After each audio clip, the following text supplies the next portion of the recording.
So that's it. I've done it. I've cut the cord. No more LiveScope.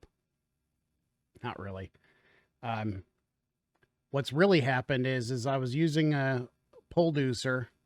It's a LiveScope mount that you can put on your boat. And when I first bought it, I posted in one of my YouTube videos that I was going to put some insulation or something around the top of the pipe for the pole deucer because I was afraid it would chafe through the LiveScope cord. And I've had LiveScope on my boat for about 2 years now. And over the last month or so, the picture has been getting really crappy, and I haven't been able to dial it in. Didn't even make the connection that it might be a problem with my cable until one day I went to go use the boat, and it said LiveScope. I think it gave on both of my units, it gave the error message that LiveScope transducer not found. So I went under the center console and looked, and sure enough, the black box was on, and it was talking to the network extender that I have in the boat, the GLC10 or something like that. I forget what it's called. So then I started following the cable, and sure enough, right at the top of the pole deucer, my one side of the cable was cut. Let me show you what I saw. So do this so it'll focus in. You see the short cable. I didn't cut that with scissors or clean it up. That's what it looked like. It was cut clean through. The other one was cut partially through. You can see that on that side right there. So the pole deucer had, over time, cut through the cable as it was working its way back and forth. So if you guys are using some sort of arm or extension to be able to look around, just make sure that your cables are secured.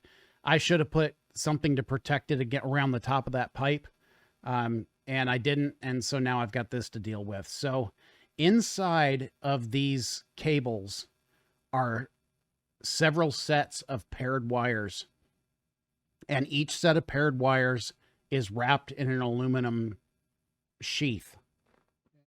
All right, so this is the pole deucer that I was using, and the cable runs down through here. This is the handle that you use to turn back and forth. And this top edge right here probably should have had some kind of cap or something on it to protect the cable that was going down inside. I had a zip tie around it for a while, but I was afraid the zip tie was going to pinch those wires, and I was afraid of that. So I took a pair of scissors and I cut about a 6-inch piece of cable off of the entire length. And the reason why I did that is because when I do the repair, I don't want the repair to be sticking out of the top of my pole deucer. I want it to be down inside the tube, so that way the repair is protected, and it won't, be sticking out and chafing or whatever. I can put it down inside the tube. So I cut about 6 inches off. Shouldn't make really any difference in the overall continuity of the cabling or anything. And then I've done some pre-work stripping the cables back. So if you look, I've done one side already, so you can see how many wires we're talking about here. There's quite a few. And I've kept the paired wires together, and some of these have separate wires. Well, each of these is shielded inside of this metal shielding, and that's to prevent crosstalk with signals that might be going back and forth between those cables. So the first challenge that you're going to have with repairing one of these is being able to reshield the wires that are going, that you're going to be fixing inside of this bundle. So on Amazon, I bought some of this, and actually I got this at Micro Center. You can get it on Amazon, but Micro Center had it in stock. It's a copper shielding tape, and it's sticky on one side. So when you peel off the adhesive, this is pretty flexible. You can then wrap that around those pairs of wires. So my plan is to strip each wire back. I was going to use some hot air solder joints, but I was afraid that the bulk of all of those stacked up together would make the cable too thick. So instead, I'm going to just go ahead and solder each wire together. So the plan is to put one big piece of heat shrink over the top of this whole thing before I start. Probably about a good 8 inches worth, because I want it to be waterproof. And then each one of these wires that I solder to the other side, I'm going to have a small piece of heat shrink here. I'll solder the ends together. I'll pull up that little piece of heat shrink and I'll go ahead and shrink it up. And then I'm going to wrap those pairs in the copper wire before I put everything back together. I bought some other things to make the repair a little bit smoother. I bought some big heat shrink tube that will go over the main cable. So that's going to be the overall protector. That will add some rigidity to where I do the install. I bought some smaller size solder that's going to melt at a lower temperature for my soldering iron, so I don't have to get it super hot where I'll melt the wires or shrink the shrink tube before it's time. And then when it's done, I'm going to wrap the whole thing in this easy fuse tape, which is will help waterproof the ends to where the shrink tube is. So I'll just go ahead and wrap that whole shrink tube section on the very end. Using my magnifier so I can see really good, I'm going to take that first wire, come in about 3/16, give it a little pinch,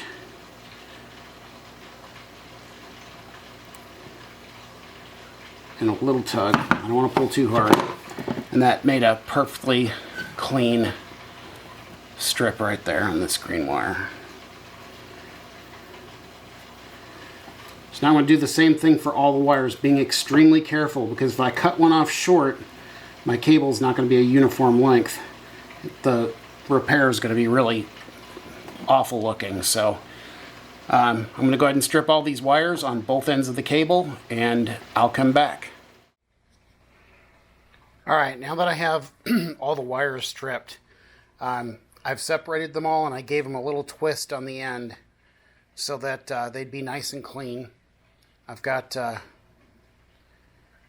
all of them being held in this kind of thing here so that I can work with both hands. Not required, but it definitely is going to help. So the next step is going to be tinning all the wires. So tinning involves putting a little bit of soldering flux on each one of the wires and then just touching it with the soldering iron with a little bit of solder to get some to get the ends covered in the solder. It helps when you go to join them back together if they've already have some solder on them. So you're prepping the wires for the soldering. As I'm doing this, these wires are really small. I'm making sure that there's no little pieces sticking out and that all the wires are straight, which is really hard to do because if you just barely touch one, they kind of come unraveled again. So it's a matter of patience and getting these things all ready to go. So I'm going to get the soldering iron prepped and start tinning here in just a second.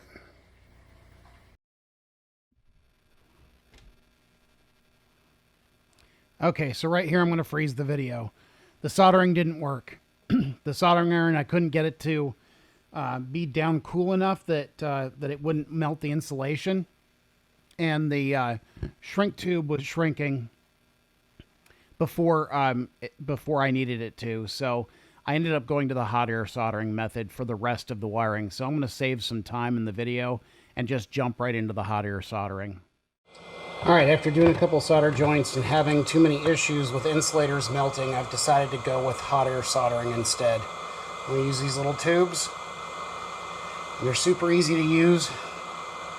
Same prep comes into play, but with this, you just stick the wire into the sleeve, put the other end in the sleeve, make sure that they meet up at the little solder butt that's in the middle.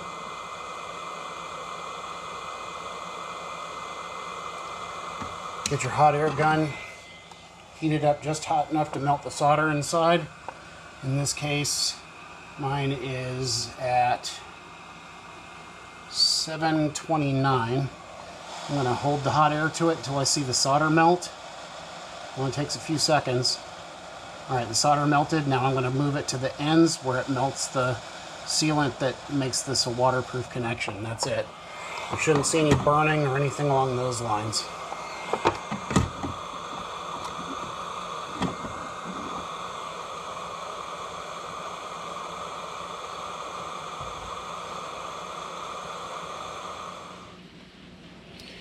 right, so finished the other side. I got all the wires paired up together, got them all insulated, and then wrapped the whole thing in the tape, the copper tape for the shielding. So the next step is going to be to do the shrink tubing. This side I wrapped in this jacketing because I forgot to put the shrink tube on, but on this side I did get the shrink tube.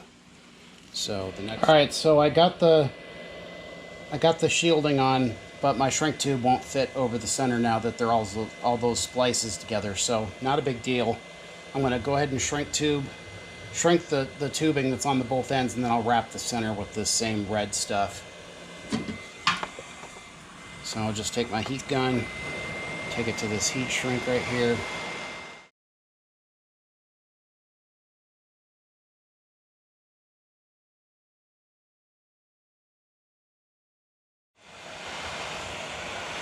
Okay.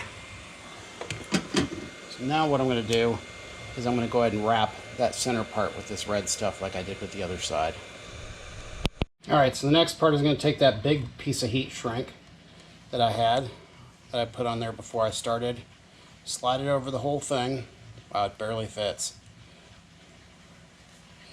Not pushing too hard, but I want to get it right about in the middle, like that.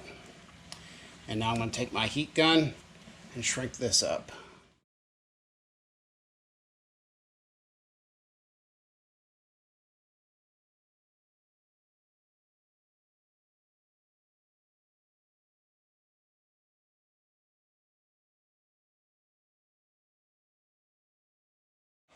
Alright, this should do it.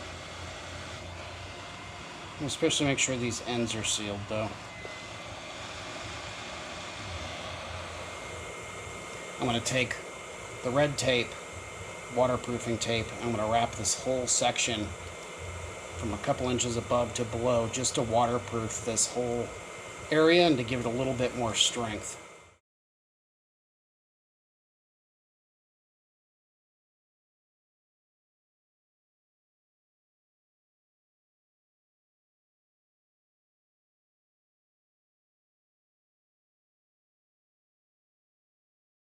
It's amazing how fast stuff seals to itself. Alright, so there's the repair.